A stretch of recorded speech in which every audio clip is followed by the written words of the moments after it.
Subscribe to Geomami Mumbai Film Festival and hit the bell icon to keep yourself updated on conversations on Dial M for Films.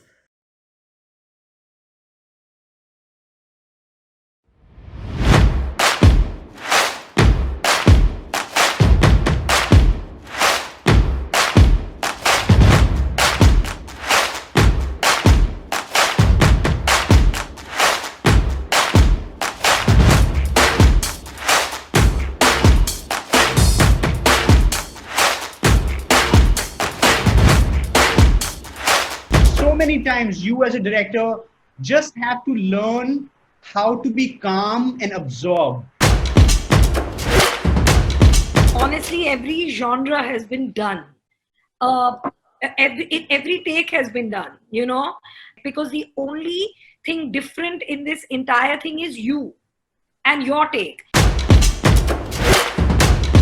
You got an acting offer pretty early on. Worst decision of life, yeah, Smriti. I could have been a hero. It was really hard. It was really hard because a couple of months, like, okay, where are my friends? So I was like, what happened? Please, somebody help me, love me.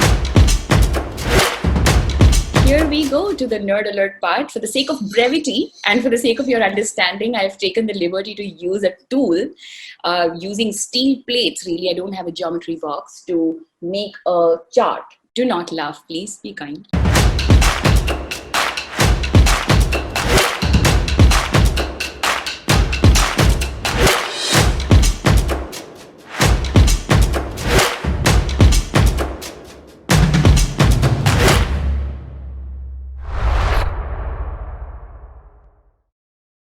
I love the fact that we've begun the session with a teaser of our own show.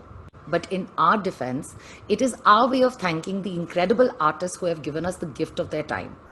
The reason we've started this knowledge series is to give the audience, working and aspiring film professionals, a window into the lived in experience of these artists.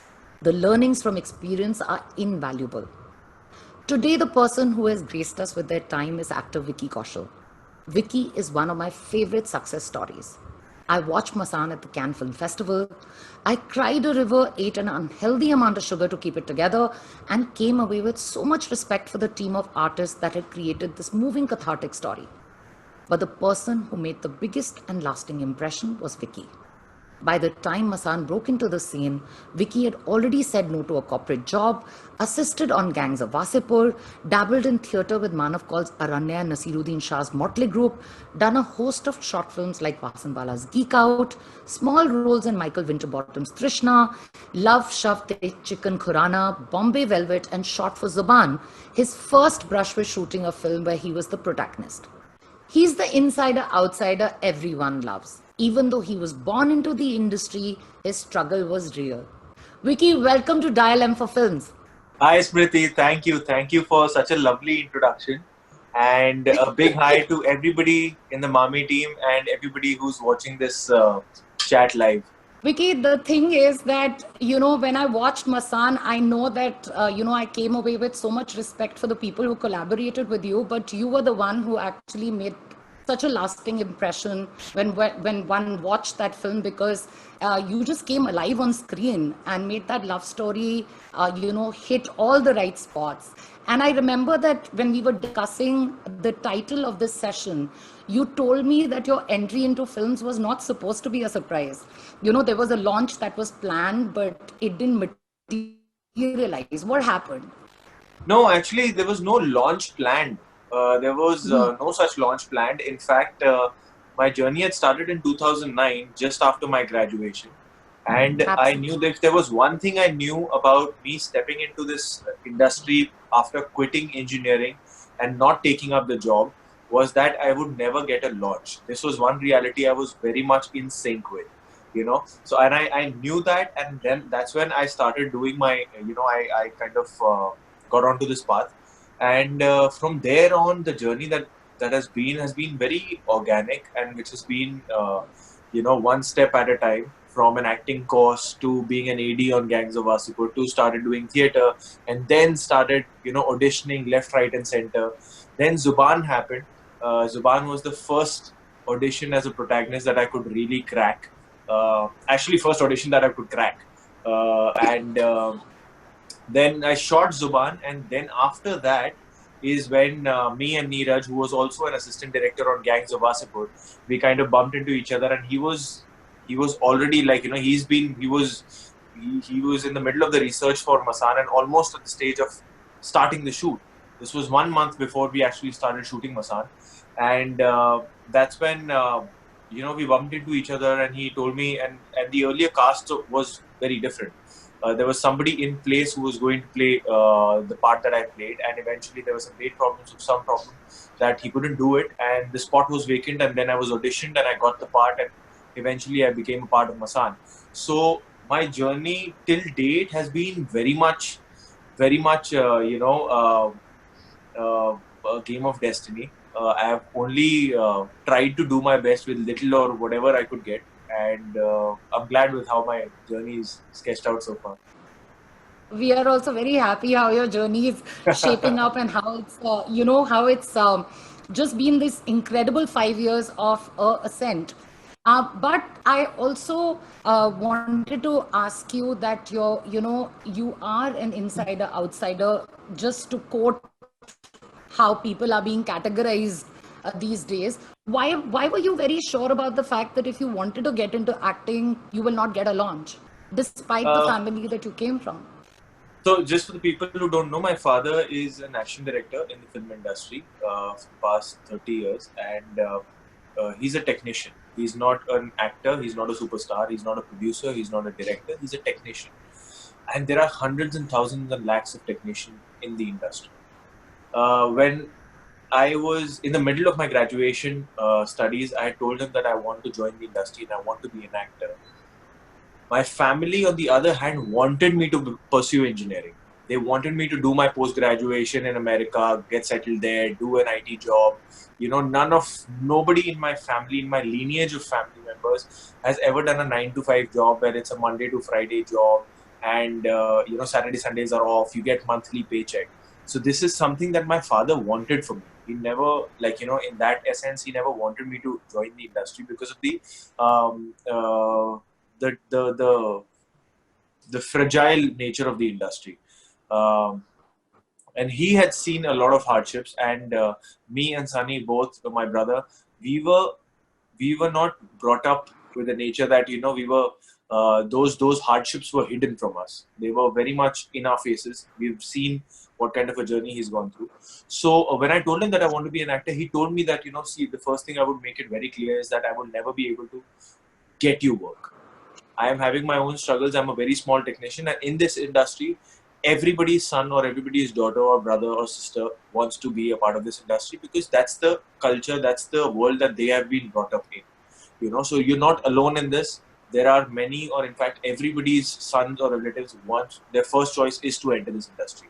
So if you're coming with the mindset that, you know, you'll get work easily because your father is a part of the industry, that's a myth I want to break right now, as you've broken this, you know, news to me that you want to be a part of this industry. But still, if you want to join this industry, please go ahead. I love this industry. Whatever this family has gotten is because of this industry. But it's going to be your own battle. It's going to be your own fight. I'm going to be standing there as a father, but never as a member of the film industry.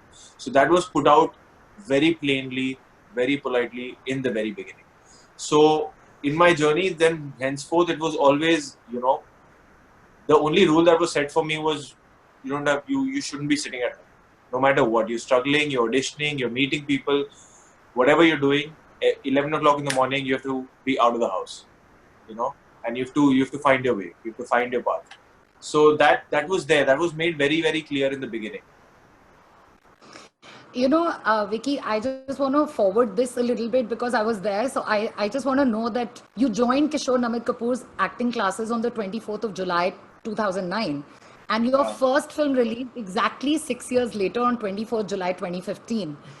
You know, before the release, there was the world premiere at Cannes. And that was when you watched the film for the first time. What was that feeling like? It was actually, I'm glad you took out this name, Kishore Namit Kapoor, because that was to be very honest, I joined the Acting Institute not with the approach of learning to act, but what I wanted to know was for sure that this is something I would like to do every day of my life. Acting सिर्फ मेरे लिए एक शौक नहीं है. It's something more serious to me, you know. So I joined an acting course just to know that if I'm made to do this every day of my 6 months, am I enjoying this or am I cribbing it? So at the end of it, apart from the things I learned about acting, I also realized that this is really something that comes from my core, and I really enjoy this, and I would love to do it every day of my life till my dying day. You know, so that was the one thing. And about the date, 24th of July, I remember, you know, there was a time when in the course there was just as in like a warm up session where people would get to know each other in the batch. They asked all of us that, you know, where do you see yourself in 5 years time and whatever, or what is your plan henceforth after this course gets over. And I am not much of a planner. I'm not much of a guy who thinks in the future, or, you know, I'm more of a guy who focuses in the present. So I didn't really think anything, and I just told them that कि sir मुझे लग रहा है कि इसके बाद I am in no hurry to face the camera, because I know that cinema में you don't get a trial and error, you know, luxury. You do it, people hate you, you don't get job. People love you, you get more job. Simple. So I was never in a hurry. At that time I was 22. This was 10 years back. So I was 22, and I was like, sir, I'll do this course. I want to get some behind the camera experience. I want to know how a film is made. I want to do theatre for a couple of years. I'll audition and everything, and I know I'll struggle for 5 years or something. But in 5 or 6 years, you'll see my poster on a movie hall. And मैंने ऐसे ही छोड़ दिया था बिना सोचे समझे. But I didn't know, and this was just a week before the release, that, you know, I was having a shower, and it just struck me that, you know, this had happened. And it's crazy how, you know, 2009 and then 2015, 6 years down, same date, 24th of July 2015, there was actually a poster of mine, you know, on a movie, on a theater screen. So that was something that, you know, hit me also. But the first time when I saw our own film, me, Richa, Shweta, all of us, we saw it for the first time at the Cannes Theatre, and it was actually quite numbing. It was very surreal. Firstly, the whole atmosphere of it was my first film festival. It was the first time, actually, to be honest, it was the first time I had actually gone abroad. Like, usse pehle I had gone to Kuwait for a theatre show, and Sri Lanka. पर वो foreign वाली feel ना मुझे कान में आई थी कि मैं foreign आया हूँ. We were there, and firstly the atmosphere was पहले से ही surreal, and then we watched the film for the first time. And to be honest, when we were shooting the film, it was a very much like a college project. Like, you know, I remember we were shooting, there was no luxury, there was nothing. 90% of the cast and crew were new. It was their first film. So it was a very passionate crew, and we didn't even, like, it was a very, मतलब script अच्छी है, पता था हमें, that script is special. Let's do our best. पता नहीं आगे क्या होगा, release होगी, नहीं होगी, क्या होगा, पता नहीं है. So when we saw the film, and I remember me, Richa, Shweta looking at each other कि यार, we are liking this film because we are a part of this film, or is it genuinely a good film that people will like the film? Because we were falling in love with the film. We were like, yaar, Neeraj ne kya picture bana di? So we were like, and plus it was the first time I was looking at myself in a big screen with an audience of 1,200 people. Then we get us, 5-minute standing ovation, which was just too numbing. So it was just too special. The experience was really very, very special. Vicky, tell me something. Masaan opened to, there was the standing ovation. There was a lot of noise around it. It was also in a certain regard. So, thanks to you, we could walk on the cross set with our head held high, and say that hamari bhi picture hai. It's valid for us to be at the Cannes Film Festival this year. But did things change after Masaan? Did things change for you? Because I know that, before that, of course, you were working and you'd already shot Zubaan. But did you see a marked change post Masaan? Because there were reviews that started to come out. Masaan also opened. Masaan was, lauded by everyone. Your work was applauded. Did it change things for you? Yes, most definitely. The biggest change that happened in my life professionally was that before Masaan, if I had to meet anybody from the industry, if I had to meet like directors, producers, it used to be via casting directors. It used to be that कि हाँ casting director को मिल लीजिए, वहाँ पे आप उनसे बात कर लीजिए. They'll let you know what the part is. They'll let you know, what we are thinking, what we want. After that, I started getting calls straight from directors. I started getting calls straight from producers. Maybe not for work, but for KR, they wanted to know who this new guy is. So they used to call me to their offices. They used to chat with me that what my thinking is and who are you? Basically, who are you? We saw your film, we liked your work, who are you? So I started getting direct calls. I could sit with the directors themselves. I could sit with the producers directly. There was no wire. There was no intermediate, link. So that was the big change that happened. After Masaan, what started happening was I got a lot of scripts. I got a lot of offers, but every script, every offer had a UP string attached to it. Because of Masaan, I took that as a compliment, but I was also very much aware that if I go into this right after Masaan, I would get stereotyped, and I would be the reason that I got stereotyped, and I didn't want to do that. I remember after Masaan for about 6-7 months, there was work coming in, but I never took any work because every work had this UP Bihar ka hangover, which I wanted to break from because I wanted to show that I can offer something more. And I wanted to test myself as well. After that came Anurag sir's Raman Raghav 2.0, where he called me and he said he told me about the gist of the film, and he told me it's about a cop and he's troubled and he's very much unlike you. He knows that I'm from a protected family. I'm born and raised in Bombay and everything has been fine with my upbringing, unlike that character in the film. So he's like, I'm not sure if you'll be able to do it, but let's test you. Let's do a screen test and then we'll take it forward. And this, I thought, was a golden opportunity for me. This is something that I knew that the film is very, very niche. It's not the commercial film, or it's not, it won't suit everybody's, taste buds in cinema. But I knew that this is something what I was looking for, where if I could pull off a Masaan, or if I could then pull off a Raman Raghav, at least people in the industry would see that, okay, he can do this and he can do that. Now let's offer him something in between. Because what was happening was I was only getting offered UP-based stuff. So that is one opportunity I really wanted to lap onto. Then I gave the screen test. I'm glad that Anurag sir saw something in it and he selected me for the part, and I did that, and then things started changing. Then that stereotype wala break hua. Because back then, if you remember 5 years back, the hot topic was parallel cinema and commercial cinema. So there were poster boys of parallel cinemas as directors also, as actors also, and then commercial cinema also. So apart from that, I've never... No, sorry, हम लोग भी तो ये tags करते हैं ना कि how do you distinguish between people who have unconventional screen presence? We call them new age actors. And I remember, हम तो actor ही हैं यार, मतलब हमें क्यों new age or old age? So there was that conversation was heating up also, Vicky, because I think people saw a certain kind of, there were people that you felt at one point of time that had to be in that cookie cutter mold. And suddenly you saw opportunities opening up and audience opportunities opening up, not just work, but people kind of lapping up, people who might have found it very difficult to break through a certain kind of cinema that was happening 10 to 15 years ago. So you're right. I mean, you entered the scene at a time where suddenly there was an invasion of and people were watching. It's not as if people were making this for somebody. Correct. So that was the right moment, to kind of get into this. Yeah. Vicky, I was chatting with Vasan Bala, the director, and you've known him for a very long time because both of you were ADs on Gangs of Wasseypur.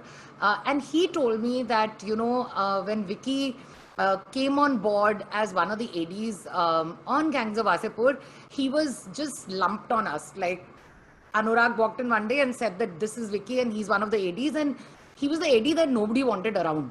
Only because of the fact that the film had already, there was a set crew in place, everybody was working. But within weeks of being on set, you'd made yourself indispensable.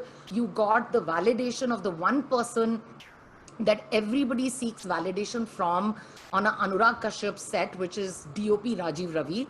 And people were very sad when you decided not to AD after Gangs of Wasseypur.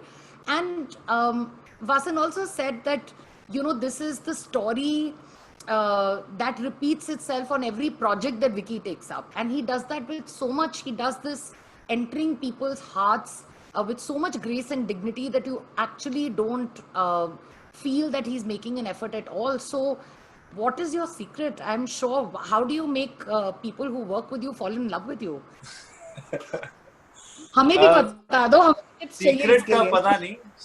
पता नहीं पर मुझे स्मृति लगता है कि you know नियत बहुत matter करती है। यू नो आपकी नियत साफ होना बहुत जरूरी है, चाहे वो काम हो, चाहे वो रिलेशनशिप्स हो, चाहे वो फैमिली हो, चाहे वो दोस्त हो, चाहे आप कुछ भी करें, anything, the niyat I feel is the part that makes everything special. That has to be pure. Baki, when you do something, success, failure, you'll be good, you'll be bad, wo sab, it's part and parcel. But that niyat is that one thing I feel is completely in my control. That nobody can, you know, tweak. That is my contribution. So I make sure that anything that I take up, any work that I do, उसमें नियत मेरी साफ है. वो कल को film चले नहीं चले, मेरा काम पसंद आए नहीं पसंद आए, that's a different story. But मैं अच्छी नियत से काम करूँ. In Gangs of Wasseypur, when I was working as an AD, I knew that this is the only film. In my head, I always wanted to become an actor. When I approached Anurag sir saying that, you know, I just need a chance behind the camera to understand this world, how film is made. And he was not very promising when he gave me the job. He said that I don't know if I'll be able to give you this job, but you know, I'll see. And 3 months later, I got a call ki, you know, aaja. So but back then I knew that this is going to be my film school.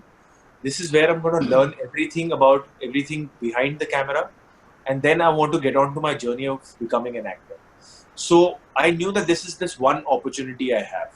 Unlike all the other ADs, everybody wanted to become a director. They would go on to be assistant directors on 10 films and 15 films or 6 films and then become a director. I knew that all I have is this one film. So I wanted to give everything to this film. चाहे वो कुछ technically correct काम हो या झाड़ू मारना हो या पोछा मारना हो, मैं सब करूँ. मुझे सब सीखना है. I wanted to get in touch with every department everywhere. Rajiv sir, who was the cinematographer, I have so much love and respect for him because I've learned so much from him. I've learned so much which helps me as an actor today also. You know, because I used to give claps, I have actually, मैंने गालियाँ खाई है Rajiv sir से because मैं इतनी गलतियाँ करता था. You know, you have to give a clap in front of the camera where the camera can see the clap. My claps, you would often go away from, like, you can't even see the clap. तो मुझे काफी गालियाँ पड़ती थी कि अबे अंदर लेकर आ, ऐसे खड़ा रहा, ये खड़ा रहा. But then he patiently taught me what camera is, what lensing is, what field is, and you know, and which really helps me today also.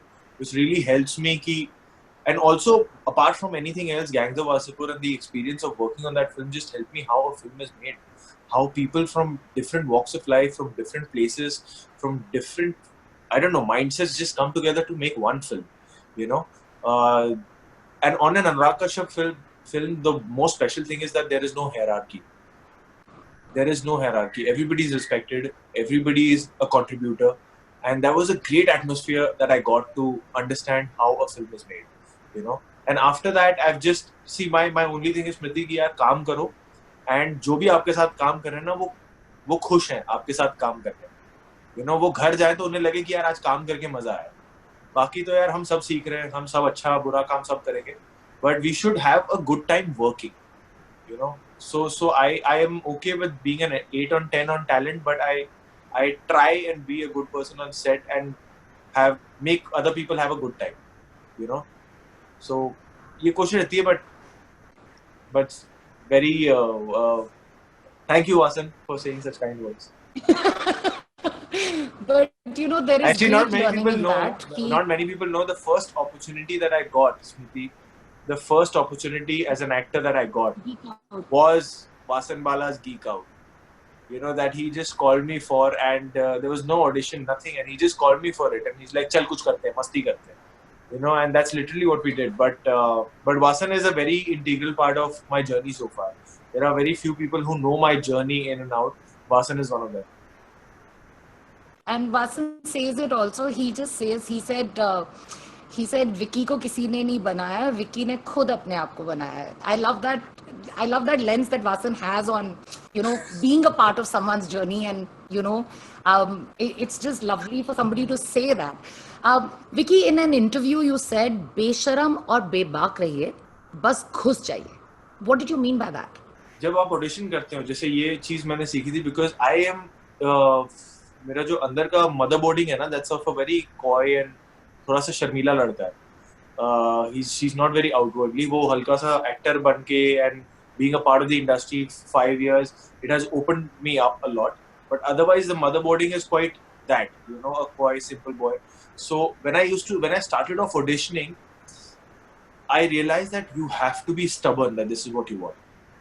You know, if you want people to believe that you really want this job, you have to know that you really deserve this job. You know, and you have to give it with that attitude. You have to struggle with कि यार मैं करके ही रहूँगा, मैं करके ही रहूँगा, मैं करके ही रहूँगा. You have to say this to yourself. तो मुझे, because there are many people who would say that अरे तुम्हें वो बात नहीं है, तुम्हें एक्टर ऐसा होना चाहिए और एक्टर ऐसा होना चाहिए, तुम्हें ऐसा होना पड़ेगा to become an actor, तुम्हें ऐसा होना पड़ेगा to be successful. There are many rules that people think that are there, but there are no rules. There are no rules. You have to believe that it will happen. You have to just, I'm not saying you'll be great. आप करो, मेहनत करो, बहुत गंदा काम भी करोगे, बहुत अच्छा काम भी करोगे, बट करते रहो, भी बेशरम, भी बेबाक कि मुझे ये करना है, मुझे ये चाहिए, मुझे पता है, and I'm very sure of it कि मुझे ये चाहिए. And then you go about with that attitude. If you want to crack it, you can't crack it on the back foot. You have to play on the front foot. You have to play on the front foot that this is what you want. With humility, with respect, but you have to play on the front foot. That, you know, this is what you want. You know, you are very sure of it. Only then people start believing in you that you are sure of it, and, you know, they get sure of you. Vicky, now in hindsight, you know, now that you've traversed that journey and you're a working actor, you know, you're very hugely successful, there are projects that are coming your way. When you look back, what are the common mistakes that you see that you've kind of like, you know, thought about that fellow strugglers or aspiring actors make? Firstly, in the very beginning, I feel that there are many of us, I would still count me as one of them, because we are all learning, and I feel many of us, what we tend to do is, especially when we are struggling and we are, you know, we have to get out every day, we have to struggle, we have to meet people, we have to crack one audition, and we are giving auditions after auditions. I feel what many of us tend to do is that we feel कि as a learner of acting, we tend to indulge ourselves in a lot of कि यार सिर्फ पिक्चरें देख ली, सिर्फ acting पे किताबें पढ़ ली, और हमें at the end of the day लगता है कि हमें एक्टिंग की समझ आ गई. बट ऐसा नहीं है. Acting is a very very practicing art. It is a very very practicing art. It is what you feel between action and cut is what people see. It is not what you think in your head that you can do. It is what you actually do is what people see, you know, and judge you as an actor. So it is a very practicing art. So for everybody who is starting in this struggle to become an actor, I would just say that please step out, please test yourself in front of camera, please test yourself on stage, but do it. It's a practicing job. It's something that you need to do and feel. दिमाग में हम बहुत अच्छी acting करते हैं. मैं ऐसे dialogue बोल दूंगा, मैं ऐसे कुछ करूंगा, मैं ऐसा कुछ करूंगा, and this is how a scene is supposed to happen. हमें वो बहुत आसान लगता है till the time we do it. And acting is a thing that the more we do it, the more confident we get. The more confident we get, the more better we are. So keep doing it, keep doing it, keep doing it, keep doing it. The other thing, if I can say, is that if at the age of 24, 25, if you're starting and you're in the middle of that struggle, if for any reason, if you're feeling that you're in a comfortable space, that you're loving your life, say this to yourself that you are way better than this. There is something that you're not doing. If you're comfortable in life at the age of 24, 25, you're doing something wrong, or you're doing something less. You're capable of doing much, much, much more. Be uncomfortable at the age of 25. You must be uncomfortable at 24. You can't be comfortable with life. I remember when at 24, 25, I had stopped taking money from my family and whatever. I was doing theatre and I was doing theatre full time. And बीच में जब भी मुझे वक्त मिल जाता था मैं auditions देने चले जाता था. For theatre, I used to do a lot of plays, not a lot of plays, but in comparison, but a few plays, which would keep me busy all the time. I would be rehearsing for one play or the other. I would be doing shows. I would be traveling for a play or the other. And मुझे अपनी life में लगता था कि I am busy. I am busy doing what I love doing. So there's nothing more that I need to do. You know, I am doing. But there was a time that came that I realized that एक साल पहले और एक साल अब, there has not been any change in me, in my life. You know, there's not been a progress. I've just been busy doing what I like. And that's when I realized that, you know, I've come to a very comfortable spot where I'm not pushing myself. And what I had to do was that I actually quit doing stage completely. I was doing stage and auditioning, you know, simultaneously. But I was auditioning जब भी मुझे वक्त मिल जाता. And I realized that might not be a right approach. So what I did was, सबको हाथ जोड़ के theatre में मैंने कहा था that I want to give 1 year to myself, where I genuinely only give auditions, so that later on, 10 years later, I don't want to say कि यार मुझे फिल्मों में काम नहीं मिला because मैं theatre ही करता रह गया या मैं stage ही करता रह गया. You know, मैंने उतना time ही नहीं दिया auditions को या उतनी struggle ही नहीं की या उतना I didn't get restless enough to do that job. So I wanted to give this my full attention, and I gave 1 year of my life. This was 2013, where I was only auditioning. And what happened is that's when I realized what kind of a comfortable situation I had put myself into. Because when you're auditioning, most of the days would end up in like, you know, not getting job or not cracking the audition, or not even some days you wouldn't even end up giving an audition. You know, कि आज नहीं हो रहे audition, and you just come back home not doing anything. So those were the days that would give you sleepless nights, and those sleepless nights actually make you more, you know, make you push more and go for something that you also didn't know that you're capable of doing. So these are the two things I would say, that, you know, don't be too comfortable, and if you are comfortable in life at that time, at that age, know that you are capable of much more. Keep pushing yourself. You know, Vicky, one of the biggest things that people struggle with when they're pounding the pavement to find that one opportunity is sustenance. Where will the next meal come from? How do I make rent? Did knowing that a hot meal and a bed to sleep was waiting for you make this easier for you? A lot easier. I'm not saying a little easier, a lot easier, because I had many friends whom I was doing theatre with. They were all from out of Mumbai. You know, they were all from people who have no connection. Their family had no connections with the world that they were into, and it was just pure passion that was driving them to become an actor. You know, and they had all these struggles to do that. You know, they had the rent to pay, they had a gym membership, they had this, they had that, and everything. So what mattered here was I knew that, and you know, this is something that I kept reminding myself, that you are at a level of advantage. You are at a level of advantage where you have a house in Mumbai. You're staying with your family. You have financial support. You have emotional support. You get food. You know, you don't have to worry about these rents, these payments of gym memberships, nothing. All you have to do is focus on your work, focus on your this thing. So that I kept saying this to myself, that unless I work doubly hard, I won't get anything in return. You know, they are working very, very hard, but where, you know, what happens is they don't have the luxury of choosing their work. In the beginning, I had the luxury of saying no to a work. Yaar, this is not something that I want to do.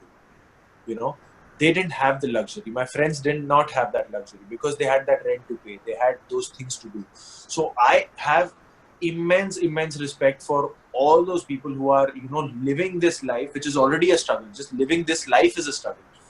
Then finding job is another struggle on top of it. But living this life and then finding a job and then making it is just something else. That's something I can't even ever fathom, or I wouldn't even know that life because I've not lived that life. But I am very much aware of it. I'm very, very much aware of it. But if there's something that God has given me as a gift, then I don't want that to make me weaker. I want to treat it as an advantage. I want to treat it as a springboard and then jump from it.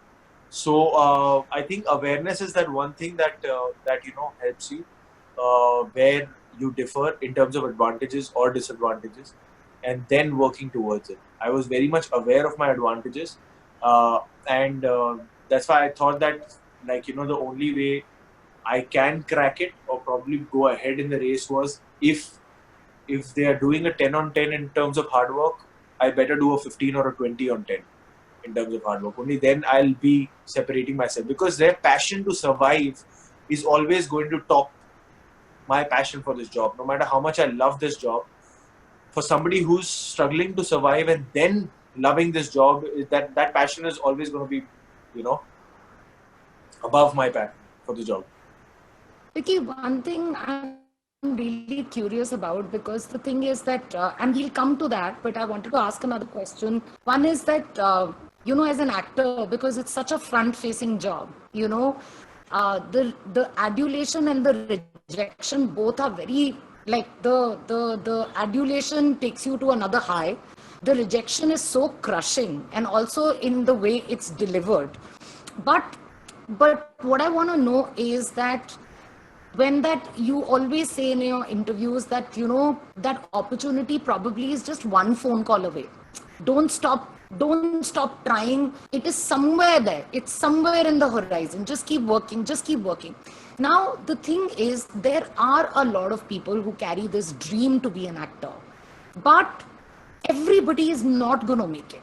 You and I both know this. Everybody is not going to make it, unfortunately. Now, when do you decide that it is time to move to something else? And what is your lens on a decision like that? Firstly, see, the thing is, the approach towards the question you had asked, I feel it's very subjective, because everybody is going through their own struggles. And I can never be in a position to voice out or give a tippany on something as broad a topic as this, because everybody's having different problems and different things in their life, which make them take a call on what they want to do in life, and till when can they push themselves in a certain field, and then they can fall back to something else. So I cannot talk on everybody's behalf, or I don't want to come across as preachy that this is what should be done or this is what should not be done.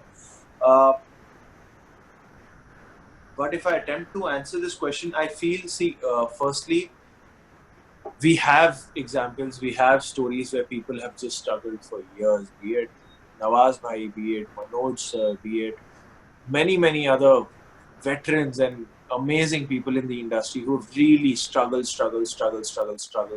and then gotten what they deserved, and then they are now they're celebrated for what they do.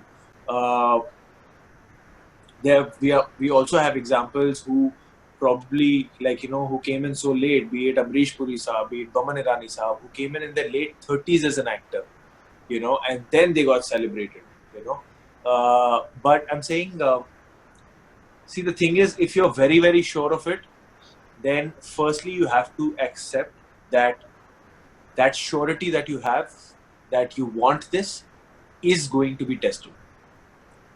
So if you're going to be surprised with life testing your intention to be that person in life, then it's going to be even more difficult for you. So firstly, you have to accept that it is going to be tested. It could be tested in the beginning or in the middle or in the end, but in life, it is going to be tested.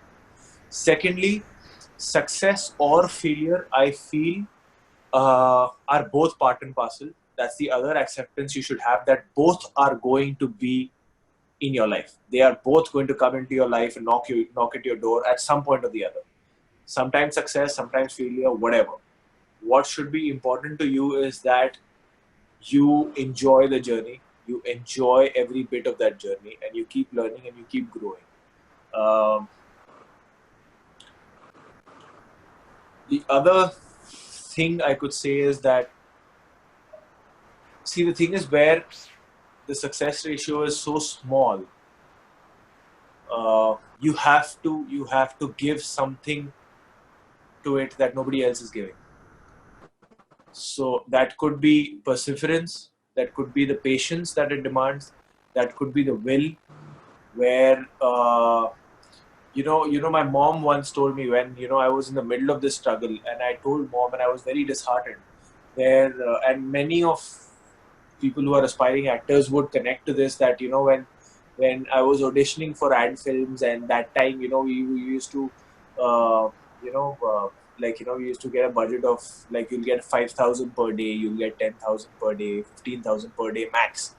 And I was auditioning for those stuff. I wasn't even auditioning for like feature films or that would give me that kind of pay or that kind of life. I was auditioning in the first place for these kind of ads, and I wasn't even able to crack those auditions. And I was telling mom that, mom, I don't even know how, when will it happen? Like simple things as, when will I be able to get my first car? When will I be able to get these things? It will take me thousands of auditions to crack till I make it there. And I'm not even able to crack one audition. And she said that, it's not your job to know how it's going to happen. Your job is first to believe it's going to happen. The how part will be taken care of. It's not in your control. You have to believe that it's going to happen and just work towards it. Just work towards it. Just work towards it. Every day is going to be new. Every day is a fresh start. We are not living in a life where it's a 9-to-5 job. Every day is going to throw us new challenges, new surprises, some bad ones, some good ones. So we just have to walk the path. We just have to keep walking the path. Vicky, were you ever tempted? I mean, just asking, like, were you ever tempted, because now when we see you, and the whole idea of the show is to remind people, because people always now see Vicky on red carpets and, these glamorous events and on screen playing characters in Uri. But there is a Vicky that we want to show people, who's in overalls, who's gone, who's done all sorts of things. It must have been very hard, and the rejection is also hard. I heard that story about the Dio ad, and so I looked at the Dio ad that you eventually did with a different lens altogether. I was like, whoa, like otherwise you look at ads and you're like, okay, fine, that's another ad. But this had an incredible story behind it, and I was like, more power to you, because that's the best way to kind of, close the loop on things that have hurt you. But I just want to know that, was there a time ever that you were tempted to tell your dad, ki dad, do something? Come on, make that one phone call for me. No, that never happened. That never happened. I don't know how it never happened. I wouldn't say any heroic story to it that, I wanted to do this, that, but that just never happened. It was, I don't know, it was, like I said, that it was made so clear in the very beginning from both ends, that we knew it's not the deal. It's not the deal. And to be honest, I didn't want something like that also. Because see, what happens is, when you're somebody's son, when you whatever, and you get a job for that, and you get even an opportunity because of that,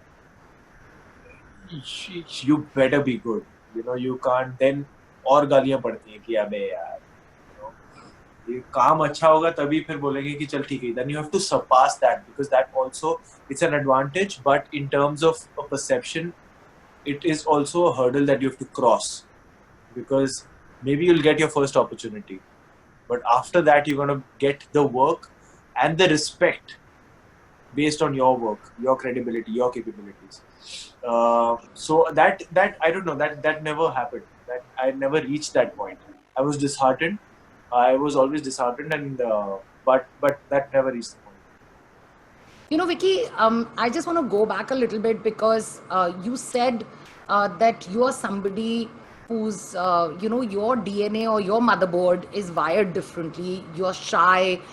It's difficult for you to put yourself out there. But when you go for auditions, actors have such a front-facing job. You have to perform in front of competitors. Auditions are not always private. You're performing in front of everyone. How did you get over that? How did you find the courage to put yourself out there and be naked with your emotions? By doing it more. That's the only way. You just have to walk through the storm. That's the only way. Everybody has their own inferiority complexes. I had mine. And every time I would go to an audition in the beginning, it would be put to test every time. Sometimes it's about the way you look. Sometimes it's about your weight, your complexion, your blah, your this, your language, your whatever, your behavior. It could be anything for any different person. But it will be put to test, and there is no other way but to go through it. There is really no cheat code to it. You have to put it to test, and you have to let people break it. They are actually doing a good deed for you. When you'll be challenged, when you'll feel bad about, kind of either face humiliation or embarrassment in front of people, that is actually making you grow. You won't be having that one good day, but it will lead to a good day, So there is, plainly speaking, there is no other way. You have to just keep doing it. You have to just keep doing it. You have to put yourself to that test. The more you put yourself to the test, the faster that those complexes are going to get out of your system. You can still be a coy person, you can still be a shy person, but then you'll be able to become somebody at the call of action, or when you're doing something. Like eventually I ended up becoming a person who, on set, the more people there are, the more energy I draw. If I used to do a show, if I used to do a theater show, the more people there are, the more energy I would have. So eventually I became that person, but it was because of those bad days where I felt that, underconfident, that somebody's more, talented than me. And that's what used to happen at the audition, that, it's not like you would get a separate room, and most of the times there would be 50 people in the same room, and you're acting in front of them who are your competitors. And you would know that, okay, this one was better than me, this one I can beat, this one, this, and whatever. So it's not easy, but you just have to bear it all. You have to do it. So basically what you're saying is that when you get that feedback, even if it's brutal, look within and don't let it make you bitter. Let it make you better. It's just breaking your shell. And whatever, if your shell is breaking, it's not going to be easy. It's not going to be comforting. But only then the pearl is going to come out. Let the shell be broken. Let the shell be broken. It's not an easy process, but that is the process. Vicky, the other thing is that the discourse right now in the industry is really toxic, and there is, of course, a need to assess and look at how the industry works, but it's not going to happen with the kind of conversations that are going on right now. So I want to ask you, as a working actor, what are the things that you would like to see change that might have made your journey easier? Like just in terms of the kind of systems that exist, the kind of way things are done, do you feel that there are things that can change that could make it a better place to navigate? To be honest, Smriti, I would say I have really met most wonderful people in my career so far. The kind of people I got to work with, the kind of people who gave me opportunities, or who did not even give me opportunities, or whatever. It was all fair and square. It was never that it came from a personal space, or it came from a space where it was not just. It was all fair and square. It's a business model. It's a showbiz, And every time a producer puts in money to make a film, he's putting in money to expect returns out of it. And then the kind of people he chooses, be it the technical team or the actors or whatever, it is all with the mindset of what is going to be more beneficial to the team or to the film. If people are which kind of team is going to get more people to the theaters to give me more money to the film. So all the acceptance and rejections that I have faced has all been very fair and square. So I really don't have any complaints in that sense, in the essence with which things are being dealt right now around the film industry. So I have not personally faced any such thing. In terms of changes, I just feel I can't really pinpoint on a change that I would like to see or whatever. But yes, there's a dearth of immense talent out there. That I know, because I've done theater also, I know that I would always feel that, oh my God, if this actor comes to cinema, if this actor starts getting films, this guy's gonna go off the roof, and this often I felt that. and I'm still waiting here. What is happening to that actor? Why is he not getting opportunities or whatever? But I don't know the answers to that. Sometimes things are not written in that way. Sometimes whatever, maybe they're not on the radar, whatever it is. But I just feel that yes, we are more open to talent, but we are also at this beautiful bend that we are giving opportunities. If we look at it in hindsight, there are writers, new directors, not just actors. Right now, I know the discussion is all about actors and people coming from outside, inside, whatever. But you have to see the kind of opportunities writers are getting, directors are getting, even actors are getting. Also, with the influx of OTT platforms, every actor, every writer, every director is busy. Every technician, DOP, everybody is busy. Everybody is getting job. So I think we need to trust the system. Nobody is a villain in the system. Right now, what we are also doing is we are trying to find a villain, and we are hell-bent because of the circumstance, because of there's in any case, there's not much positivity in the world right now. So I just feel that we shouldn't be finding a villain over here, but together in unity, whatever we feel we can do right on our part, we should do. If you feel, see, I haven't seen anything unjust happening, so I can't talk about that. But if you feel there was something unjust happening, but if life has given you power right now, you bring the change. Right now we are living in a world where talent gets power. Where if you deserve the job, you will get power. There's no two way about it. You're an insider, you're an outsider, that doesn't matter. If you know the job, if you can do it well, you will get opportunities. Simple. Because more than anything else, directors, producers in today's time know that people want to see good work. People understand cinema. You can't fool them. So they know that unless their writing is good, their film is good, the actors are good, people are not going to buy tickets. It is very, very simple. People know that. From the topmost directors or producers, everybody knows that. Keep working on your skill and just keep doing the job. That's what I feel. Lovely. Vicky, one more thing that I wanted to know before I open this out to everyone who's on this call with us is that, my experience with you has been that, in the last 6 years, there's never been a message or a phone call that goes unanswered, despite what is happening. I know that should be the usual thing, but it's not. So it's really heartening to see somebody literally not change, with the kind of success that's coming their way. And I wanted to know, and I sometimes, everyone is busy these days. Everyone is successful in their sphere.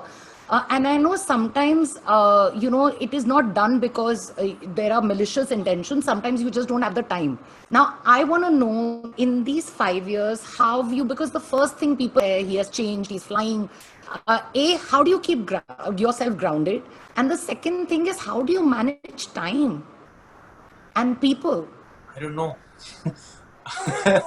I can't answer how I'm grounded. I mean, if you feel I'm grounded, I don't know. I'm just living my life. I don't know how I'm doing it, but I stay with my family. I'm still in touch with my closest friends from engineering college, and that is my life. Out of that, what I do, if I'm an actor, if I'm a banker, if I'm whatever, that is my job. That is separate from this, So of course, I'm doing a job which gets me a lot of limelight, which gets a lot of attention. But Smriti, I have to be very honest, I don't have an answer to that. Maybe it's my upbringing, maybe it's the people I'm surrounded with, but it's got to do with them. And there was another part of your question. Sorry, I forgot it. My question was that, number one, that how do you keep yourself grounded, and how do you manage time? Because the thing is that sometimes it's not as if people want to do this purposely. It happens because you do get busy. There are lots of commitments that you have, and therefore things get missed. So time management is a very big part of, handling what one is doing. And it's a very big part of also handling people around you and situations around you. Smriti, I have gone through the time when I wanted to reach out to people, and if people would revert back immediately to me, I would know how it feels. And if they wouldn't revert at all, I know how it feels. So if you've been on the receiving end, you know how to give. So it's as simple as that. That is true. I agree with you, Vicky. But thank you so much for not changing and for being absolutely available and, not available in the sense that, I mean, there are times when you can't do things, but to just bring so much dignity to the way you conduct yourself. I would request everyone to put on their videos. Hi guys. Hi everyone. Finally, I'm seeing the faces of the people whose name I could just read. Hi, Kushal, Muskan, Sanjani, Ridula, Rutuja, Vishwapriya, Omkar, Aishwarya, Saneya. Saneya, did I say your name right? Saneya? You're muted. She's muted right now. So can we start with Aditya Pawar? Aditya, what's up? I know Aditya. Aditya is a friend of mine. He works with he's an assistant director with Shlok Sharma, and Shlok Sharma was the second unit director on Gangs of Wasseypur, whom I've learned a lot. So I was Aditya on Gangs of Wasseypur. हम एक दो बार मिले. Amazing. Hello Aditya. Badhiya. So I had a question, like, since the past 5 or 6 years, what according to you has been the most important factor in your success? And while picking up projects, what is the first thing which you look at? मतलब क्या priority पे रहता है आपके हिसाब से? Sorry, what was the last part of your question? क्या था? While you're picking up projects, what is the first thing which you give the priority to? मतलब what is the basis कि आप किस हिसाब से projects उठाते हो? Is it the script or the people you want to work with? Okay. What exactly? क्योंकि तो मुझे याद है जब मसान हो गई थी and there was a very एक line मुझे ना अनुराग सर ने बोली थी which stuck with me. And I'm glad that happened in the beginning of my career. He said that कि अच्छी फिल्में करना, पैसे मत कमाना. मतलब पैसे मिलते हैं तो अच्छी बात है, but अच्छी फिल्में कमा, पैसे मत कमा. Your focus for the first 5 years of your career should be good films and good directors, not a lot of money. Usually what happens is कि लोगों को हमें जैसे ही काम मिलना शुरू होता है, so what happens is आपकी already जो पैसे मिलते हैं उसमें भी एक jump आता है, तो उसमें कई बार आप बह जाते हो. तो मुझे अनुराग सर ने शुरुआत में कहा था कि the focus should be on getting good work, and that's where my focus has been कि मुझे अच्छा काम कहाँ मिल रहा है, अच्छी कहानियों का हिस्सा बनने का मौका मिल रहा है कि नहीं, and अच्छे directors मुझे direct करें. That's where my focus has been. That was my biggest learning in these 5 years. The second part of your question, Aditya, कि मेरी priority क्या होती है when I'm selecting a script is the story, because the first time I'm reading a script or the first time I am hearing a story, I read it or hear it from the point of view of being an audience. मैं सोचता हूँ कि मैंने 300 रुपए दिए हुए हैं इस फिल्म के लिए, टिकट खरीदी है, and now I'm watching this film.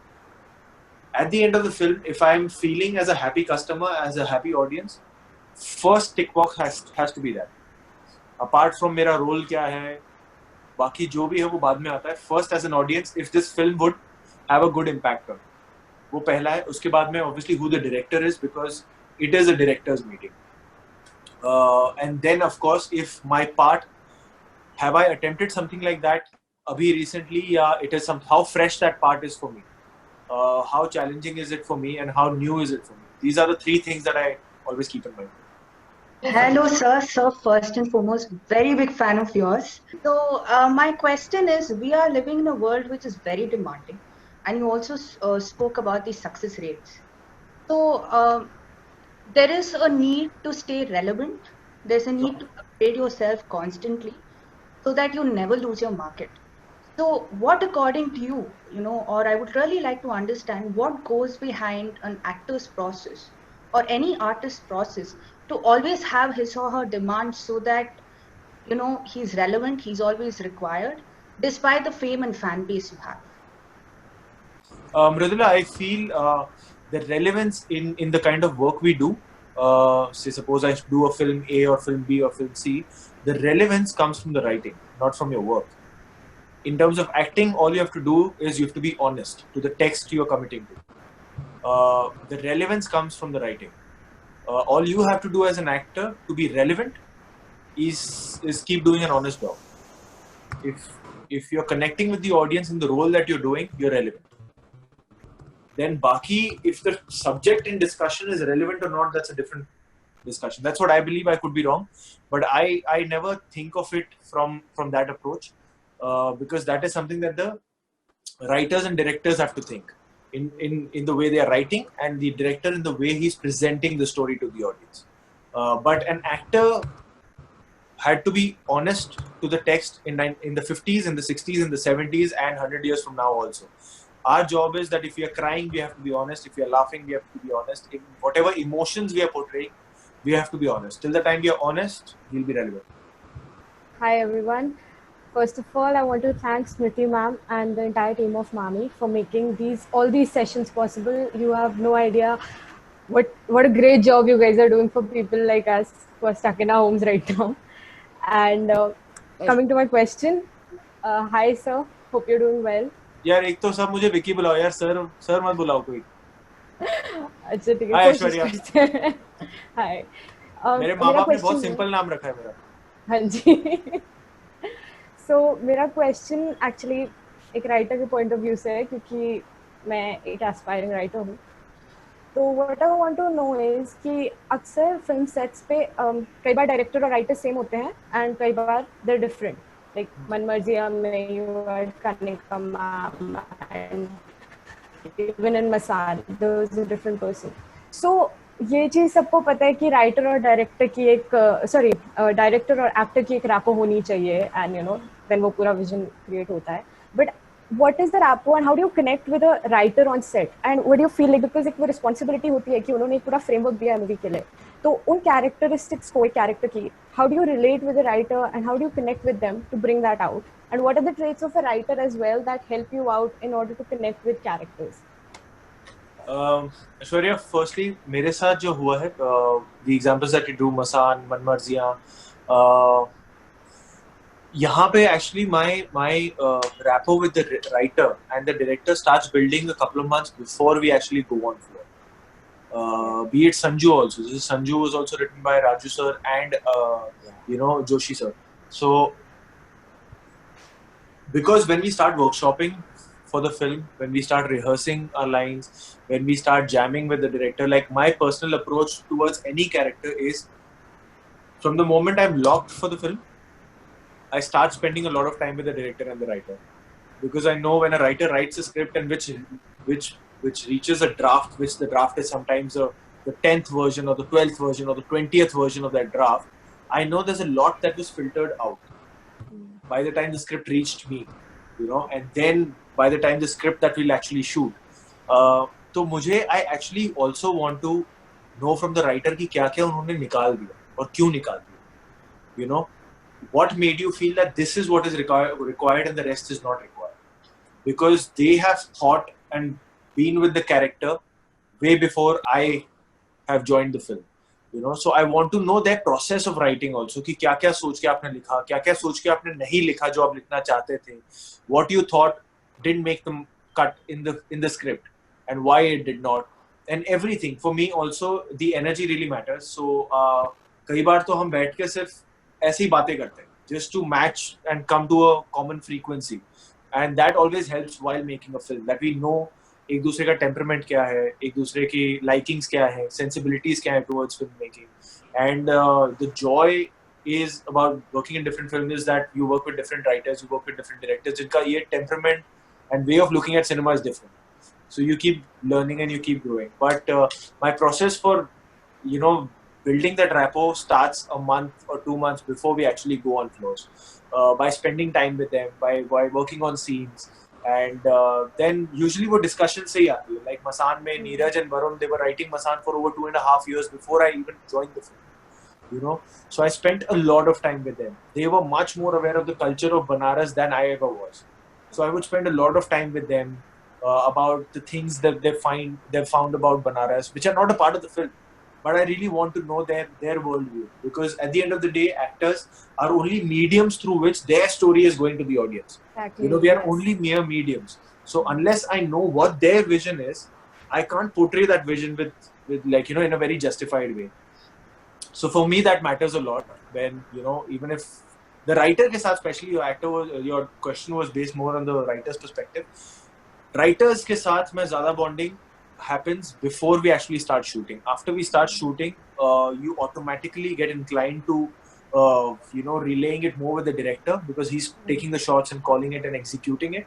Of course, the writer is always there on set, and you always, he's a bouncing board with you. But the rapport and the discussion and in-depth discussion mostly happens before we reach the set. Vicky, Aishwarya's question brings me to this one thing that I got to know about Raman Raghav. I know that character was very difficult for you to play because he's diametrically opposite of who you are. And also, initially when Anurag had, sort of worked on that film, the character was supposed to be 45. The film was supposed to be set in 1968. And you were working, you had a small part in Bombay Velvet, and they were going to cast you in a small part in Raman Raghav, but it was not going to be the part that you eventually played. And then they went back to the drawing board and changed everything around. So when you're playing a character that is so difficult for you because it is so opposite you, what is the kind of work that you did on that in terms of finding out how it was written? What were the things that the directors thought of? What were the writers thinking? Because it's a live example of what Aishwarya was asking. Firstly, for an example like Raman Raghav, I'll give you a backstory about the whole setup that you described. Firstly, Bombay Velvet was going to be a trilogy by Anurag sir. But then later the trilogy was cancelled, and my character in Bombay Velvet was a very minuscule character, but it was based upon this cop called Basil Kane, who was an actual cop in the 1960s, and he was the cop who actually was responsible for Raman Raghav, the actual serial killer, to be caught. So he wanted to take this character, Basil Kane, onto the second part, which was going to be Raman Raghav in the 60s. But then after Bombay Velvet, he thought of contemporarizing it, and he made a fictional cop, and that's why the age got reduced and whatever. But when a film like this comes, where it's emotionally different, you don't have to adapt to a body language, you don't have to learn a dialect, there's not a specific way of walk and talk, it's not about the physical thing, it's more about the emotional thing, and which is so away from you.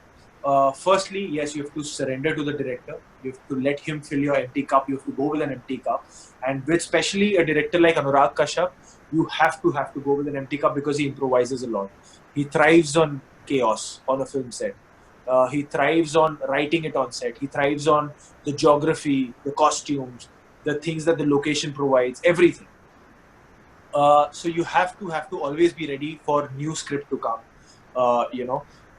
Raman Raghav, it was very, very different for me, and the tool that really helped me as an actor was isolation. For those 21 days, luckily it was a straight sketch shoot. We finished the film in 21 straight days. So for those 21 days, I would not talk to my family. I was disconnected with my friends. Most of the shoots were night shoots. So it had a very glooming, depressing kind of an atmosphere in any case. And also the content was really kind of like, overbearing and dark. But isolation really helped me. That I wasn't like, my job didn't end, like it was from 9 to 5, and then it didn't end from 5 to 9. It was that sort of a film, where I wasn't like, chalo shooting khatam ho gayi, and then I've gone to faf with my friends and dinners pe ja raha hu, and ye wo nahi ho raha tha. Those 21 days I tried to be in that space. It's not like I was always in character, because it's not possible, but kuch sur aap pakad ke baitho, ki ye sur hai. That even Nawaz bhai had to do, and it was way more difficult for him because of the part that he was playing. It becomes very difficult for you to not judge your part, because both the parts, Raman and Raghav, could easily be judged by you while playing it, and that was my constant struggle that used to happen. I remember there was a scene where me and Sobita Dhulipala, who was playing my partner's role in the film, we had to get into like a sort of an aggressive this thing, and I had to throw something at her without looking at her. And I remember I had thrown the remote, and I turned, and that remote had hit her face, and she was bleeding. And I just went out of it. I was just out. I just froze, and I was like, shit, I'm so sorry. And this, and Anurag sir then had to come and he had to really put me into that mode again, because I was just out, because that's the moment I started judging the guy, because he's so opposite, because I can't stand that, I can't see that happening. And for me to at that moment realize that I've done something like this, I was just completely out of it. I became Vicky that very instant, and it was very difficult for me to do that aggressive scene again. So it took 15-20 minutes for Anurag sir to, kind of move me back into it. So sometimes these are the tools that help you, that, isolation, sometimes be aware that you can't afford to drop that sur out of your system. Hi. Hi, Muskan. Okay, so I'm an aspiring actor and I've actually done 2 films. But ever since June 2019, I've been giving auditions. I've been giving so many auditions, but nothing has worked out. And despite, I'm also doing journalism, and I'm in my final year. I'm just doing that because, you should always have a plan B in case something that you really want to do doesn't work out. Now, since I'm doing journalism, but my heart is obviously towards acting, I want to become an actor, come what may. Like, I really want to become an actor, and that is why I give auditions even sitting at home. I see a call for an audition, a girl who's 20, has short hair, I just take the camera, record and give the audition. I send it right away. But then I don't hear from them. And when you don't hear from them, you know why you don't hear from them. And then there's this one point that I overthink so much. I cry myself to sleep at night that what is wrong? Have I gained weight? Is my short hair not suiting me? Because I had really long hair in April. I cut them myself. I just get so, I don't know, I just get too sad. Like, why is it not working out? I just lose the faith and hope. So how do I keep the passion for acting running and not lose the faith and hope? That is what I want to ask you. First, let me tell you something, Muskan. When you start getting work, one thing you'll be very good at in acting would be crying, because you've done that so much, right? So you'll be very good at those difficult emotional scenes. Yeah. But I'll tell you something. So firstly, there were multiple questions in your question, so I'll deal with them ek ek karke. Firstly, about the plan B part, I fortunately and unfortunately have a very different approach when it comes to having a plan B. I don't believe in plan B. For me, I feel that till the time you have a safety net niche, it doesn't let you give that extra 2% which is needed to reach the other end. Because you always feel कि अच्छा चलो गिर गया तो नीचे safety net तो है ही ना. So you have to have that fear कि अगर मैं गिर गया तो नीचे कुछ नहीं है. That's when I feel that I can give that extra thing that is needed. But I would not recommend this to everyone, because like I said, सबकी struggle अपनी है. So सबका वो approach अलग है. Regarding the opportunity, and जब phone आप कह रहे थे कि phone नहीं आता तो you know what the reason is. Let me tell you something. It's very easy to believe what the reason is, and you might feel that you're not as good an actor at the moment, but you'll be surprised that 60% or 70% of the time that is not the reason. Firstly, I'll tell you, in an audition, they don't want you to be 100% on the mark. They just want to know if the actor, यार इसको हम direct कर सकते हैं, इसको ना हम इससे he or she is somewhere there, हम इससे काम करवा लेंगे, ये पहुंच जाएगा उस character के लिए. So firstly, take this pressure off you that you have to be 100% that character. आप जितना मजे से करोगे उतना वो ज़्यादा enjoy करेंगे. So focus on doing it with a lot more joy and fun. आप उस pressure से मत करना that you have to आपको number 1 आना है, वो मत करना. Because कई बार I have seen people selecting an actor जिनका काम उन्हें ज़्यादा अच्छा लगा rather than an actor जिसने बहुत अच्छा वो scene कर दिया. Because they feel कि यार इसमें यार एक मज़ा है, एक नयापन है, So आप वो उस pressure से audition मत देना. Secondly, 60 to 70% of the time you're not getting rejected because you're not a good actor.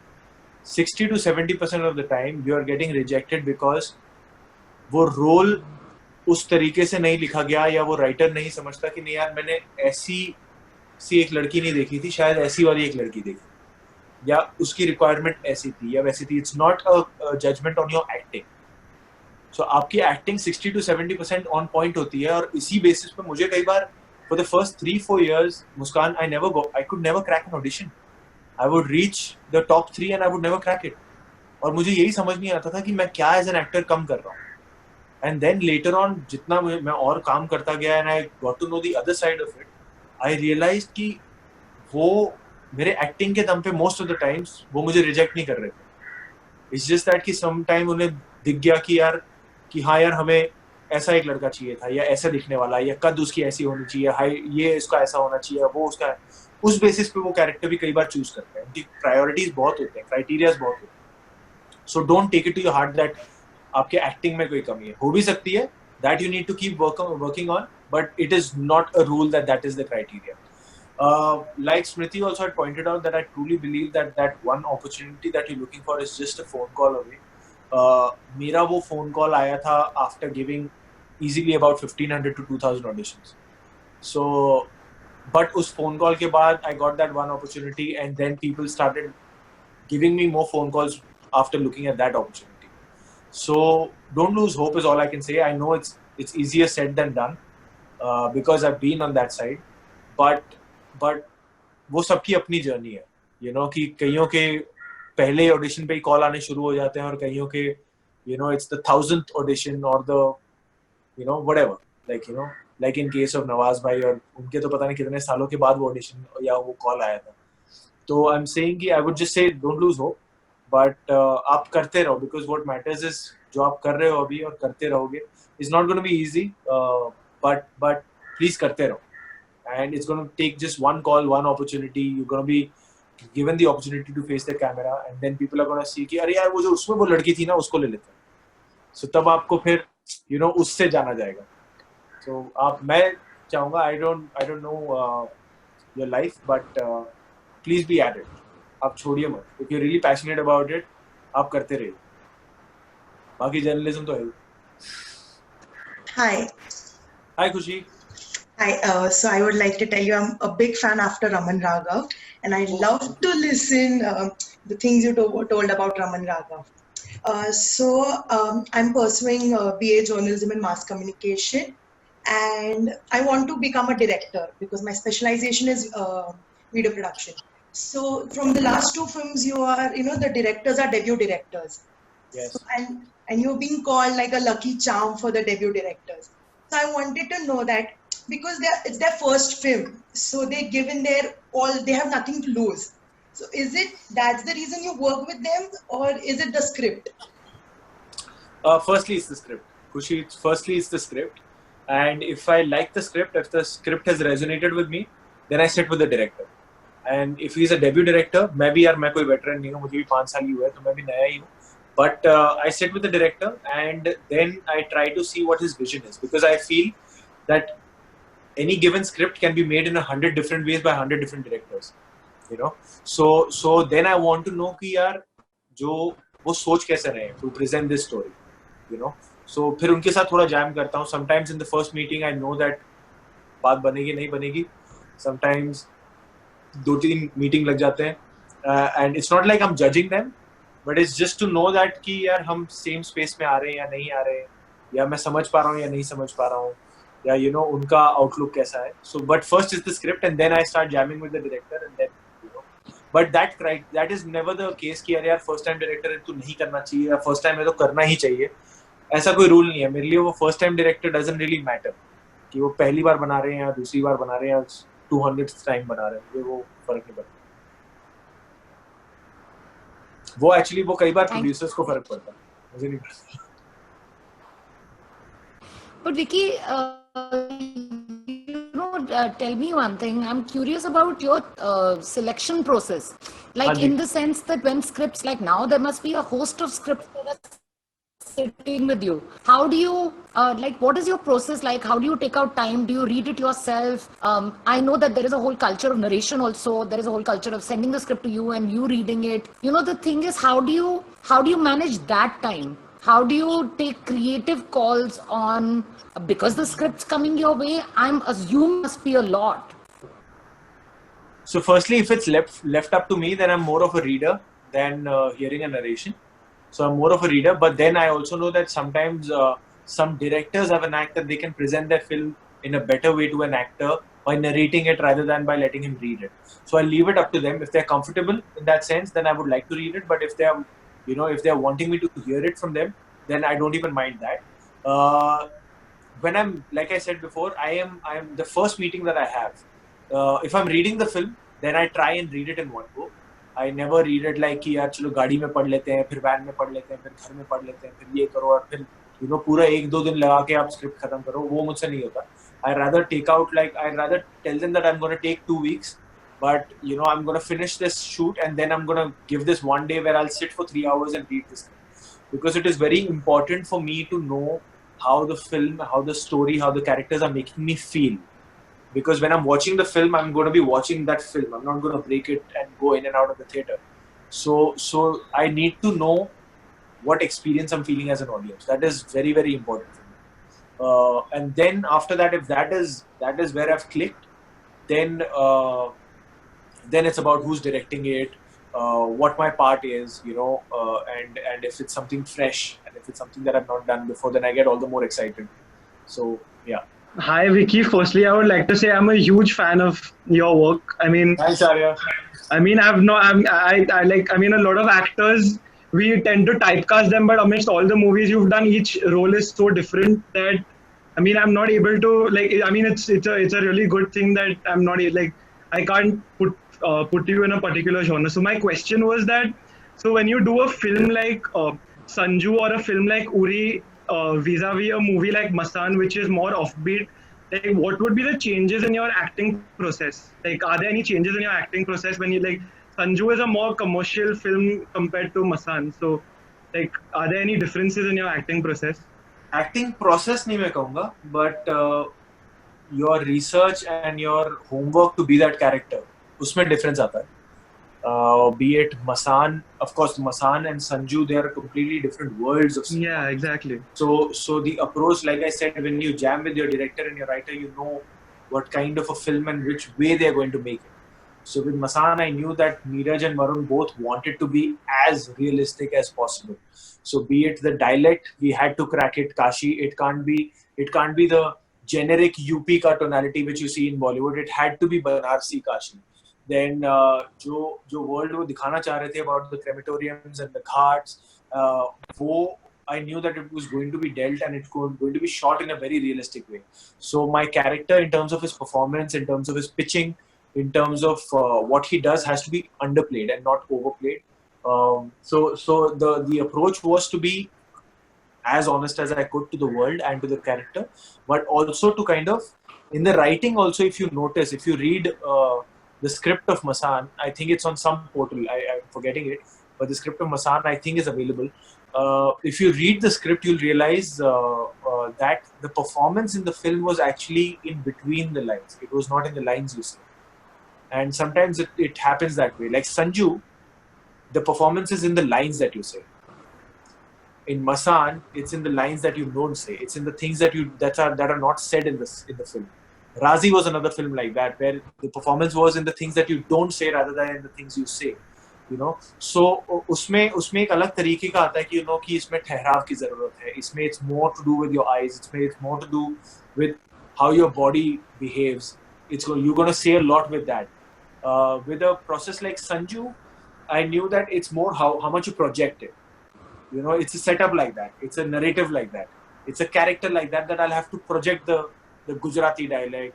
Like Sanju mein jo mujhe help kiya tha, in general, what helps me a lot is to draw inspiration through observation of people and characters that I see in real life. For Sanju, I had actually gone to Surat for a couple of days, and I had stayed in a lodge right next to Surat railway station. And wahan pe every day I used to move in the market, and I actually spotted a guy who was sitting in a wo kapde ki dukaan thi, ek sadi ki dukaan thi ya kuch thi, and I spotted him sitting with the malik of that store, and I could not hear what he's saying, but I still have the video recording, so I stalked people. So मैंने उसकी video चुपके से निकाल ली थी, and what he was saying, I couldn't hear him, but I still was entertained by the way he was talking, because there's one really contrasting thing that he was doing was he was talking a lot with his hands. ये मतलब मुझे लग रहा था मैं उसके हाथ बांध दूं तो वो बात नहीं कर पाएगा. So that is one thing that I put in Kamli. I thought that would really suit Kamli. So if you see Sanju now and you see Kamli, he is always हाथों का gesture बहुत ज़्यादा है. And what happens in a performance is if it's a body language or if it's a thing that you do in a couple of scenes back to back, that goes into the subconscious of the audience. That doesn't get questioned.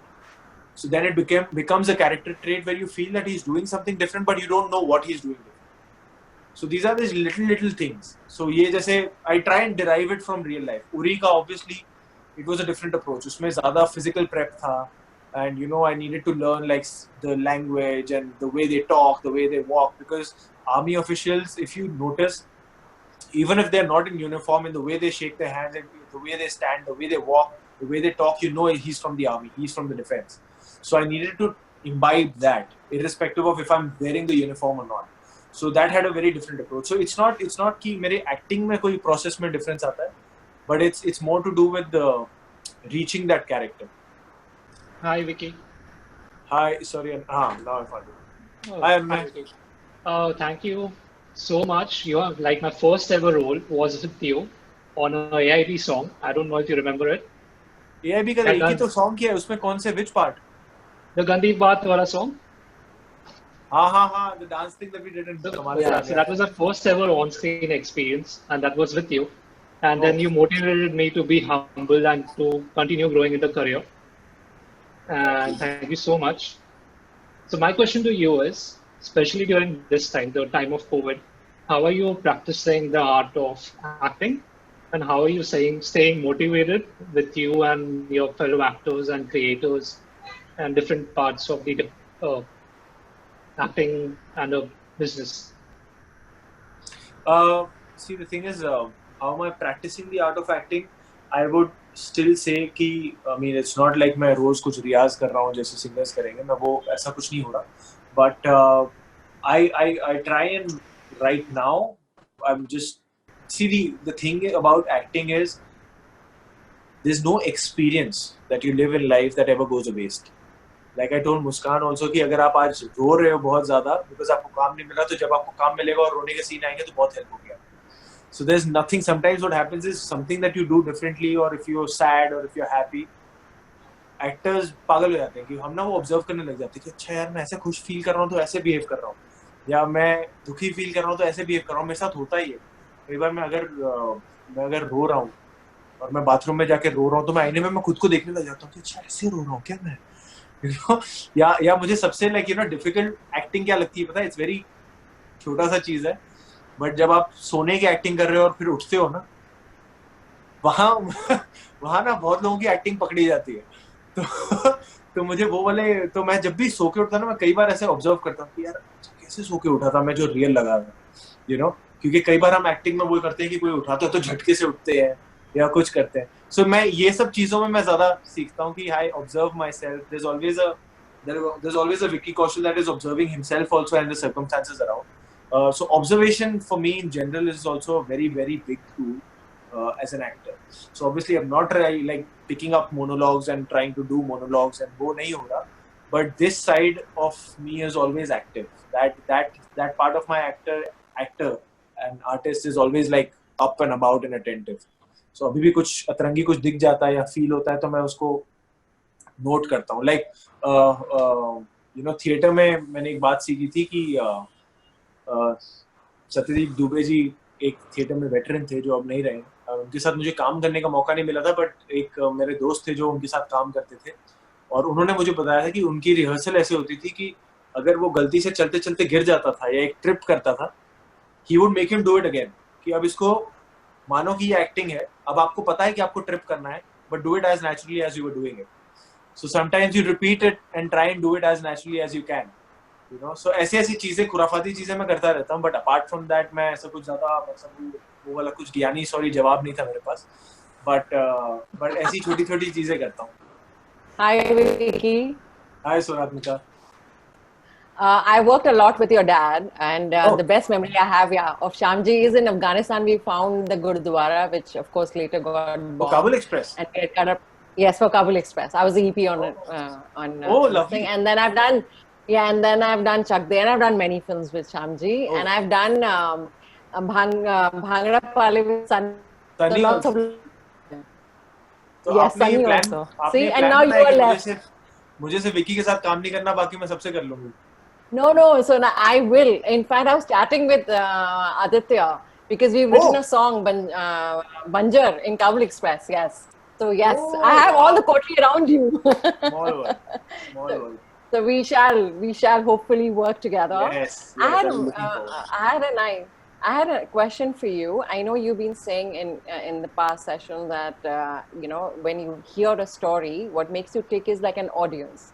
But I'm saying, besides being an audience, as an actor or being the creative individual, is it the story which propels you? Is it the narration, or is it the maker's vision of the character which you're going to portray excites you? What makes you actually tick and then click and stick with it?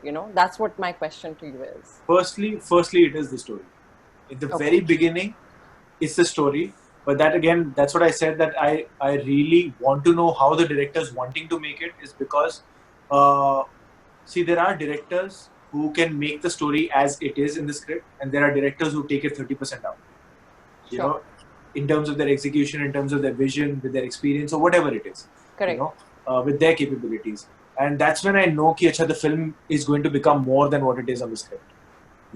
So it's both, but the first thing that really has to tick the box is the story. If story he appeal नहीं कर रही, then it's not कि कि अगर आपको story से ही connect नहीं feel हो रहा, then the vision also is a second step, I would say. But that is a very, very important step. But I would still give story the first spot. Okay. Yeah. Smriti, if I have another second to ask him a second question. Go for it, Swaratmika.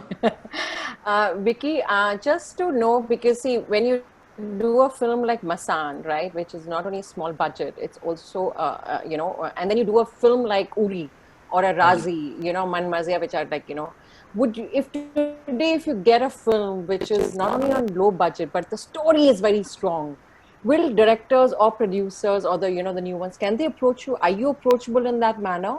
Because I'm assuming that the persona around you would have become that you are, taken by the biggies and stuff like that. So how do you break that? Would you want to go out and just, tell them that, yes, story, and, you will be available to do that? No, 100%. And I am. As a matter of fact, I keep reading such stories. To be honest, what I feel is, in that aspect, I would also say कि बहुत Masaan जैसी script आना भी बहुत rare है, which I luckily got to be a part of. I don't know how it landed on me, but it just landed on me. But I'm saying that I am reading those scripts, and there is no way where I make a demarcation, because we are living in a time where people just want to watch good films. Sure. They're not there कि यार हमें ऐसी film देखनी है, वैसी film देखनी. They just want to watch good films. That's true. People are appreciating regional films. People are appreciating world cinema. People are appreciating Bollywood में भी जो नए actors आ रहे, writers आ रहे, directors आ रहे, concept आ रहे. There are so many times right now, if you notice, people come out of the film and they don't say कि अरे यार उस हीरो को देख के मजा आ गया. वो बाहर निकलते बोलते क्या कहानी थी यार, मजा आ गया. That's true. That's the world we are living in right now. So I am very much up for like I told Smriti also, those demarcations are not made by artists actually. They could be made by some artists, but not for me. मेरी तो मतलब career ही वहीं से शुरू हुआ है, तो मैं तो कभी करूँगा ही नहीं. So glad to hear it, man. Masaan, of course, lots of love for that, because I know Uri is also good, but Masaan has always been my first love, because I also come from Hardwar. So so the rituals and everything, and that was one of the characters which I had envisioned in my head to write my story. So I was like, Varun took it. I gave him a big hug. I'll pass on the love to Neeraj and Varun also. Yes, please. Hi, Sajni. Hi, I'm Sajni Patel from Bangalore, and I'm a huge fan of your work and your dimples. So smile more. Yeah. So, and my question to you, Vicky, is: we audiences love the protagonists of the movies, no matter what, but not so much. It's the case with the villains. Sure, some of them are remembered, but not as much as the hero, if you know what I mean. So, at this point of your career, where the audiences love and adore you, how excited would you be to take up a strong antagonist role if you're offered? I'm actually craving. I'm craving, because I'd love to see you do an antagonist role. But though I couldn't finish watching Raman Raghav, It was too, you know what I mean. Raman Raghav was actually not an antagonist, I would say, in that sense, because I thought everything was grey in the film. There was no white and black. But I really Right. want to play a black. Like, I really want to play an out and out baddie. Where, see, the thing is also, in today's time, na, वो meaning भी चले गए हैं, hero और villain वाले. You know, वो hero और villain वाला time भी चला गया है. अभी किरदार होते हैं, अलग-अलग किरदार होते हैं. अच्छा होता है और बुरा होता है. But I feel like it's exciting to kind of play a character who's like really twisted in the head and dark, you know, especially in the way films are written in today's time also. Like I said, that वो hero villain वाला concept अभी चला गया है कि ये नहीं होता कि villain का काम यही है कि बस hero की heroine को kidnap कर लो या माँ को kidnap कर लो, you know, तो वो time चला गया है. So I to answer your question, yes, I'm really actually craving, but then I would if it's a negative part, then I would be very very picky. Like I really want him to be then negative. I want him to be negative. मतलब उसका फिर वो human side वगैरह मत दिखाओ, उसको फिर bad ही दिखाओ. You know, so उसमें I would, because it's not something that I would like to do more often. But अगर वो एक कर रहा हूँ तो I would really want to choose something special. Hi Vicky, can you hear me? Yes, I can hear you. Hi Rituja. Hello. Big fan of your work. My question to you is that how do you identify yourself with the characters that you play? Like you said, acting is a practicing art. So how do you personally identify yourself with the characters that you play on screen? Or what is the most difficult part when you are associating yourself with a character?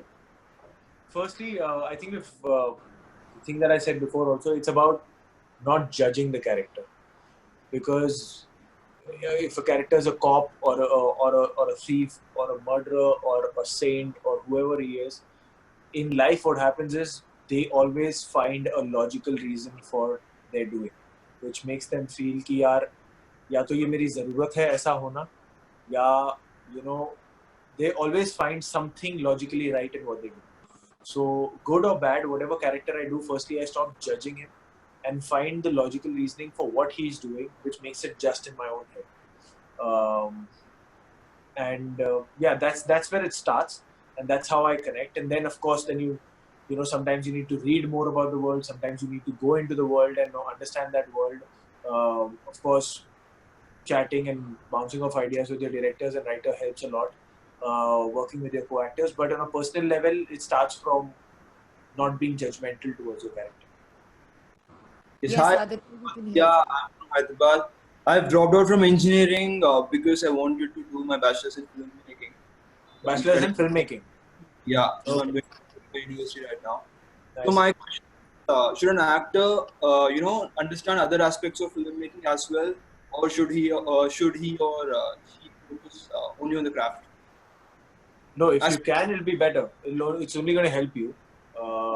Eventually, even if you don't understand it and you start working in films, you will eventually end up understanding other aspects, because it's not stage. Stage may you come on the stage and it's an actor's medium. You do what you do. When you're shooting a film, there are a lot of technical aspects at play. You know, how they're shooting, at what lens they're shooting, continuity. They don't shoot it in a linear way. Sometimes you're shooting the climax first and then you shoot the opening sequence at the very end. So you need to understand a lot of technical aspects. Eventually the film is also made at the edit. Locations, this, that, everything. So you have to understand. Now it's up to you if you want to deliberately understand before you join the industry, or if you have that awareness that ki chalo yaar, I've gotten opportunities as an actor, but now I want to understand these things also. But those things are only going to help you. So if you can, then better. Hi, Vicky. Hi, Sanya. My question is, when you get a character, how do you approach it? Like, what's your process of transforming into that character? My process actually differs with every character that I take up, depending on how close or far away the world is from my real world. Firstly, there are some surface level things that you know that you need to learn. Be it, first comes the dialect. If there's a specific dialect with which the character would talk in, like in Masan or in Sanju. Second thing is trying to understand where that character is coming from, say for instance in Uri, he's got a military background. He's a special force commando, so there's a completely different approach. I knew that I had to look like a military person. I had to have body language like that. It has to come across in the way I talk, in the way I be, and that disciplined life has to come across even if on a subconscious level. So that required a 6-7 months of prep with actual armed forces and things like that. So and sometimes it's like Raman Raghav we discussed. It's more on an emotional level. So it really differs from character to character. Sometimes it's technical, sometimes it's on the go also. Like for Man Marziyan, it was being directed by Anurag sir, and we got to hear the narration of the film to what the film is literally one night before the shoot.